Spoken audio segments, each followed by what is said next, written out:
ఆనందంగా ఉంది. ఈ నీరు మళ్ళీ 5 ఏళ్ళు జగన్మోహన్ రెడ్డి దుర్మార్గంగా మన రైతులు పంటలు పండగంట 5 ఏళ్ళు ఆపేశాడు. ఈవేళ చంద్రబాబు నాయుడు గారు మాట ఇచ్చారు. మాట ప్రకారం పురుషోత్తపట్నాన్ని ప్రారంభించినందుకు చంద్రబాబు నాయుడు గారికి, అదేవిధంగా పవన్ కళ్యాణ్ గారికి ధన్యవాదాలు తెలియజేస్తున్నాం. పిఠాపురం రైతులు ఇంకా 5 ఏళ్ళు బ్రహ్మాండమైన పంటలు మనం 2 పంటలు సురక్షితంగా పండించాం.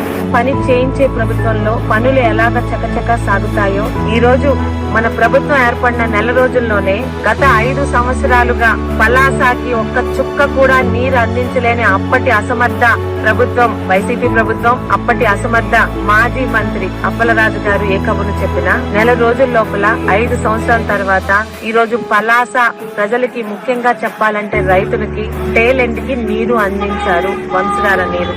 దీనికి ప్రధాన కారకులైన తెలుగుదేశం పార్టీకి, ముఖ్యంగా చంద్రబాబు నాయుడు గారికి, ఇక మా జిల్లా మంత్రిగా మరియు ఇరిగేషన్ మీద ఒక శ్రద్ధ ఉండి వ్యవసాయ శాఖ మంత్రిగా ఉన్న అచ్చెన్నాయుడు గారికి, రామ్మోహన్ నాయుడు గారికి, అలాగే వారి తాలూకా ఆదేశాలతో చకచకా పనులను పూర్తి చేసి 5 సంవత్సరాలుగా నిర్లక్ష్యానికి గురైన కాలువల్ని జంగిల్ క్లియరెన్స్ చేసి మొత్తం చెత్త చెదారాలు తొలగించి వారం రోజుల క్రితం గొట్టా బ్యారేజ్ దగ్గర వదిలిన నీరుని ఈ రోజు ఉదయం పలాసాకి తీసుకొచ్చిన ఇరిగేషన్ శాఖ అధికారులందరికీ కూడా పలాస శాసనసభ్యురాలిగా మా రైతులందరి తరఫున మీ అందరికీ పేరు పేరున మనస్ఫూర్తి ధన్యవాదములు తెలుపుకుంటున్నాను.